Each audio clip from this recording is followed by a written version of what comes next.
self-inflicted wound. It was their own mistakes. They can't get out of their own way. I think we're connected now. There was a little delay in making sure we were connected, and we're streaming this. Thank you for joining us for the halftime show. Hashtag best at home. Whether you're joining us on Facebook or through, don't already tap on your head, or joining us through the YouTube channel. We're here. We're sharing first halftime thoughts, and we won't even hold you. We're just going to share some quick thoughts and see where we are with the game. So, Clarence, go ahead. What you think? 17-17. It's almost a miracle. Again, it's the same thing as you all year. Self-inflicted wounds. Self-inflicted wounds on offense. The defense has come up with some turnovers. You give them credit for that, but I don't know how they give up walk-in touchdowns, stuff like that. They still have some tackling issues, but the defense to me has actually played better than the offense. The offense has continued. You had to settle for a field goal because of a dumb penalty by an offensive lineman after Sam had gotten down to the 1 yard line. A late hit after the play, just stupid. Then you had the block punt. Stupid. You had. I was gonna let you talk. But the punt, for people who know me, I hate rugby kickers anyway. But what was the dude waiting for? An invitation to punt the ball? It was horrible. He's not been good since he's been there. He's from Australia. He's Dicker's cousin or something like that. And they just thought he was gonna be like Dicker, and not like Dicker.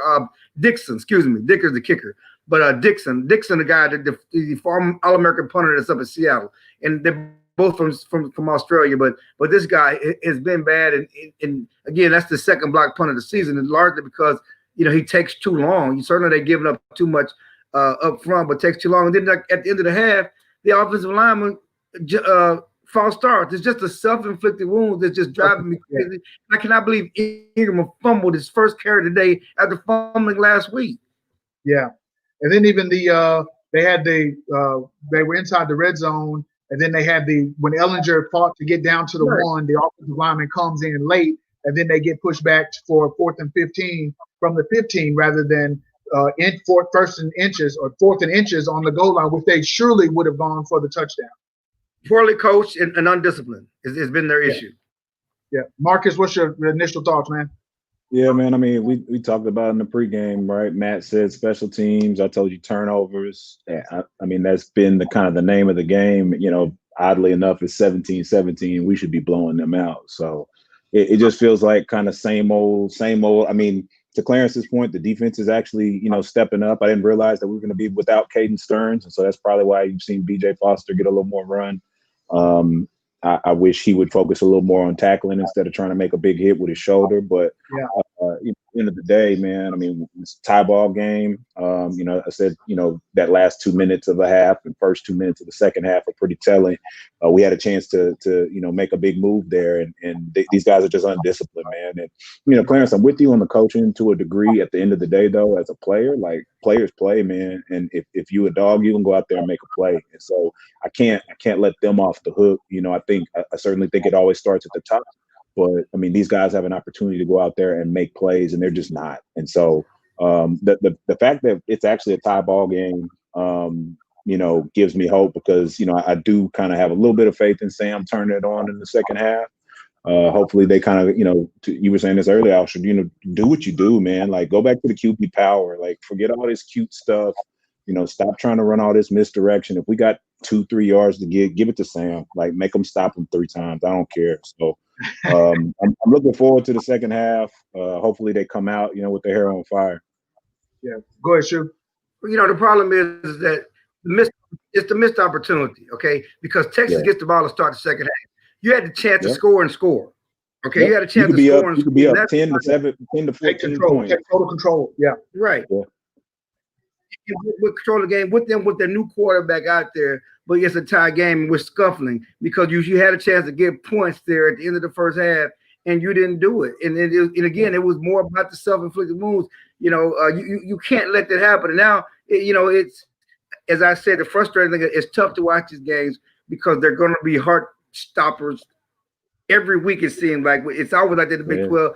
Certainly with Texas because they cannot get out of their own way. It's always their undoing, shooting themselves in the foot with self-inflicted wounds. And it's just an undisciplined play. A veteran offensive lineman, had the penalty. Okay. You cannot that cannot happen. Then the false start. right? So it Yeah, just, I mean, it's one issue compiles on the next, compiles on, and it just keeps happening. Like I don't have nothing else for it. Like Matt and I were sitting here texting on the side, got the group chat firing up. I've been over here pacing around the room. A girl asking me like, "What's wrong? Why am I crazy?" Like I can't help it, man. Like this game, and the every year I tell receiver myself I'm not gonna do this to dropping myself. the pass. The receiver And dropping the we pass. do it we do it every time, huh? My wife said she was gonna come upstairs and watch it with me. She just said, she stayed downstairs to let me have it. Yeah, So I was just pacing the whole time. I do want to point out something. I think Joseph Asai, is having a Balling. really good game, solid tackler, making some big plays for us. BJ Foster, although a little bit like you were saying, Clarence, get the guy, make a short tackle rather than trying to make the highlight. But given some of the struggles and of course some of the news that's been out there about him, at least he at least to be exerting some effort, even if some of his mechanics are not where they need to be. I didn't even really know about about Caden's toe earlier in his foot, but hopefully he can kind of come back. I think he could really contribute to the team. Of course, they're short of North Carolina highlights, but we'll just focus on where we are. Early in the game with some of the offensive snaps, one of the things I noticed, it changed maybe in those last two drives. We really weren't getting a lot of wide receiver separation. It seemed like the OU corners, I don't know if they're telegraphing the routes or just on it, or we're just really not getting any separation at all. Sam had a couple of throws into double coverage. I mean, well, first of all, you don't have any special speedy receivers. Okay? You're not going to get separation if you don't have special guys that can get down the field. But on top of that, it's just decision making. Nick Smith last week, they couldn't get enough of him. They tried to feed him too much last week in his first game back. He ain't took a snap tonight. Okay. And well, so he's not. I don't think he's playing. Right. Like in the pregame, they showed him bringing the flag out. So he must have been nicked up or something. Well, he's been nicked up his whole career, but he and now Jordan Whittington in his first game all season, he getting all the balls. Whittington has the pop catches for 38 yards. But man, I kept telling you notice they subbed in. They got a true freshman in corner, Joshua Eaton. He used to be committed to UT. He's actually at my godbrother's school here in the Houston area, and he's a bigger corner though. He's 6'2", right? But the one time we go to Jared Wiley, first down. So like to your point, Clarence, if you can't have a guy shake free, throw it to the dudes. It's like a tree, man. Like make them go up and get it. Jared Wiley gave us so much last week over the middle of the field with his size. Where has that been today? I mean, it's like he got one ball. I mean, why is he not a bigger part of the offense, especially on third down? His size is a mismatch out there. Yeah, and that's one of the things, like I mentioned in the pregame show, it's like we have almost three distinct offensive sets that we run at times, and that transition across different systems or different points of emphasis that really only, I think, leads or contributes to inconsistency. What are we trying to do? Are we trying to surprise the defense or just confuse ourselves? And I don't know. I don't have the answer to that question yet. Well, what do I think? I think OU seemingly has been able to consistently get pressure, whether they're doing stunts or whether they're just, first of all, some of the plays, they're just beating our guys. They're just beating. In some of the cases, it might be a little scheme, some blitzing, but they're just getting consistent pressure, which is only going to derail us potentially even further. Well, Tam has to make quicker decisions. They got to do more to cross the stuff. The receivers got to get open. The receivers are not open. That's part of it, why he's having to hold on to the ball. And then he's forcing the ball into double coverage. But the offensive line has been a struggle at Texas for years. And they are getting whipped up front. There's no question about that. But that's when your special quarterback got to make this decision and take over. And he took some sacks he shouldn't have taken. He should have got rid of the ball a couple of times, just being smart, understanding that clock in your head. And he's not done that, waiting for guys to come open who are not coming open. I did like it. But and I agree. He got it. John Robinson. Bijan Robinson picked up the blitz, which wasn't necessarily happening earlier in the game. But those running backs got to make sure if they're supposed to chip the defensive end to try to help the offensive line out before they go out into the flat. And I think offensively, use it if you are not able to consistently run the ball with other than Sam. I mean, do some short passing games, you can still get the ball into playmakers maybe in some space. What were you saying, Marcus? I was just saying, man, Sam, I'm not a Sam apologist by any means. There's plays out there that I think he needs to be making. And I've seen, people sometimes call for, him getting pulled and us making a switch. But then at the same time on that last drive, You see him kind of stick in the pocket. I mean, he ducks under a couple of tackles, keeps his eyes downfield, and picks up a first down on a nice pass. So I think some of his experience comes in there. For whatever reason, these past few weeks, he's been kind of playing hit or miss. But I just got to believe, man, that like games like this, he tends to kind of get up for in the second half. So, that goes back to, here we are, 0-0, right? Like it's a brand new ball game essentially for the second half. And, if you come out there and you lead them on a nice drive, we can get, quick touchdown and get some momentum back going. So that's what I'm looking forward to see as soon as we come out on this half. Absolutely. Hey, Shu, before I get your second half talk right quick, do want to remind everybody we are obviously raising money for the weekend for scholarships. Scrolling across the bottom, we got the Cash App or the PayPal email address. Hey, we're just trying to do it. Hashtag best at home. We're just trying to bring connection and have fun around the game and gather. And for the record, we all love the school. We want the program to succeed, but you do got to call it like it is. We're all wearing our heart on the sleeve. The cardiac medication in the state of Texas has to be at all-time high sales this fall with the Longhorns and then America's team and even Houston Texans taking us down to the wire on all these games and stressing us out.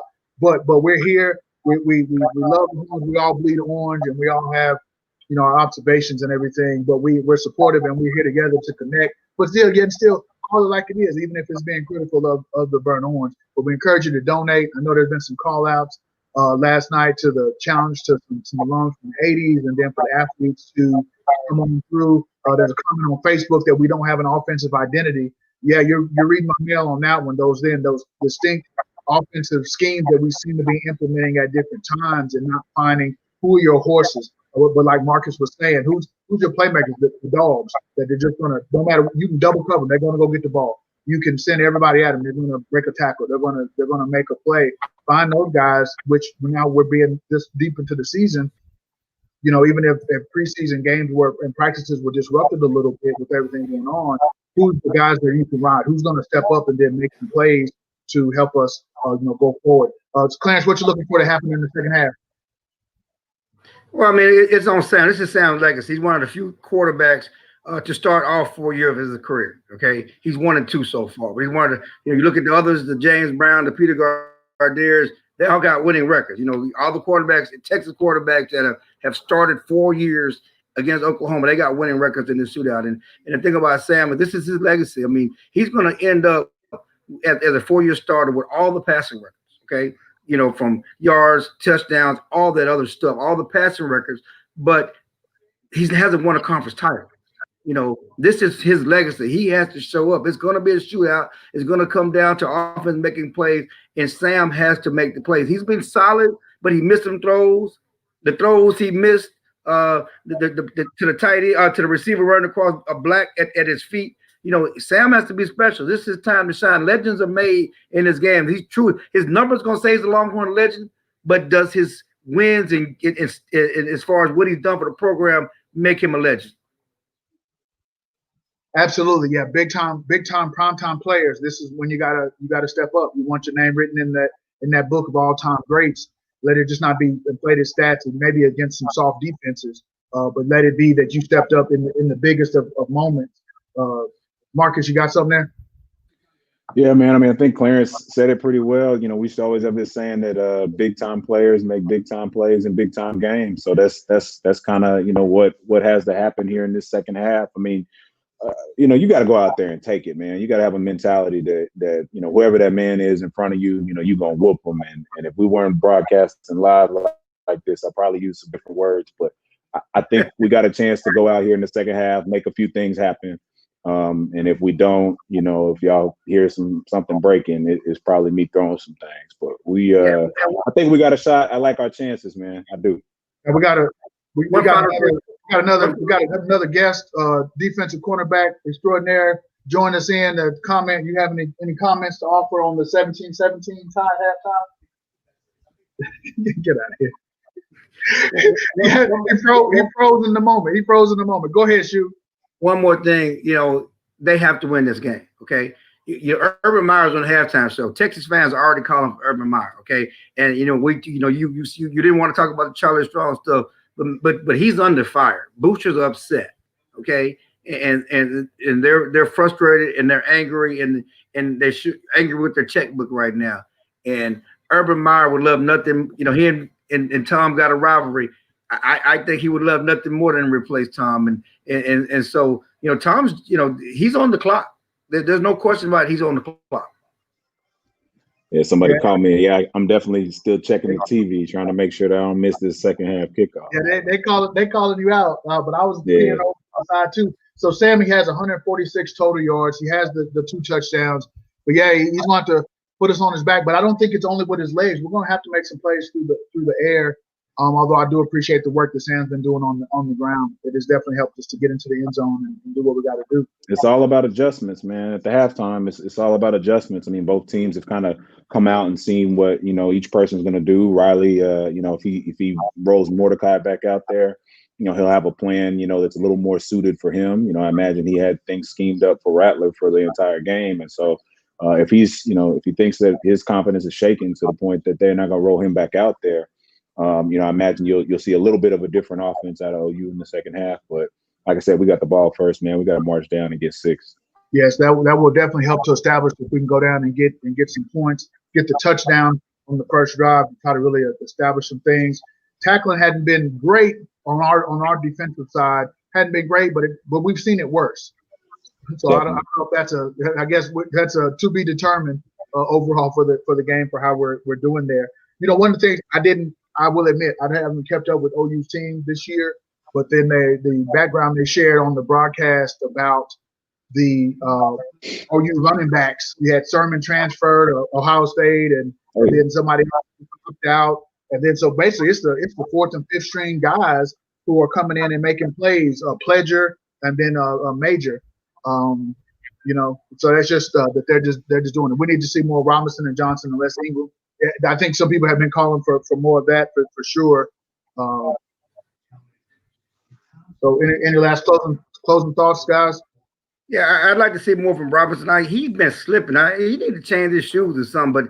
But for a 5-star guy, I need to see some explosion. He's supposed to be one of those guys who's supposed to be explosive, that type of back. They need to have an opportunity to get the ball in his hands, keep throwing the ball underneath the Whittington on those crossing routes. And the defense, heat up that new quarter. They got a new quarterback. Don't let him be comfortable. He ain't been out there. Heat him up. I can't believe they have not heated him up. Yes. I agree with that. Yeah, put some heat on him, put him under pressure. He's been, I think he's Mordecai is actually, he's from, shout out to Waco, Central Texas in the house. He didn't go to Waco High. He went to Midway. You know, it's in the suburbs of Waco, but we're still claiming for Central Texas. He can blow up and do well, but not today for Mordecai there. But yeah, so he's a sophomore. Stern got Hurts beat him out, I guess, last year, and then even the freshman this year beat him out to play. But we're trying to see what they were going to try to do differently offensively once they made the quarterback change, and it'll be interesting to see if they go back to the freshman or not. Marcus, anything else? No, man. I think that's it, man. I just need this half to go right, man. We need to heat the quarterback a little up, get some pressure. When you get a chance to get somebody on the ground, and just go win the game, man. Don't matter how. True words were never said for somebody who loves defense. Have a chance to get him on the ground, get him on the ground. Hey, once again, thank you, fellas, for joining in for the halftime show. Man. #Best at Home. We got events going on through the fall. You can still get your face masks, you can get your T-shirts, and those will be mailed directly to you at home. You can donate to the scholarship fund and still find ways to connect, especially with the other events that we have going on for the rest of the fall. Appreciate everybody joining in and chiming in. Like we're about to get started. Chewy, look, you had something to say. No, I'm good, man. I'm just, like I said, I'm with Mark. They just need to win. We got to get a win. The suffering I deal with from being in DFW, after games like this and after TCU lost. I mean, I can't take it no more. I want to cuss like he want to cuss. Look like somebody took the over. Yes, somebody knows. Yeah, and I think really with that too, we always saying go with the over of that 72.5 that Marcus heard about from somebody that might have been an important number to some. I also heard from somebody that Texas's first half team total was 16.5, and there might have been somebody on this call that was happy about how that first half ended. But that was just what I heard. I don't. What you heard, but we hear all sorts of things. But both of these offenses could really just get going in the second half. So we're at total 34 now, but who knows where we really could still end up. All right, here goes the kick, fellas. I got a All right. So thank everybody for joining in. Welcome Horns. Let's go get this win. Let's go get it, baby. Thanks, guys.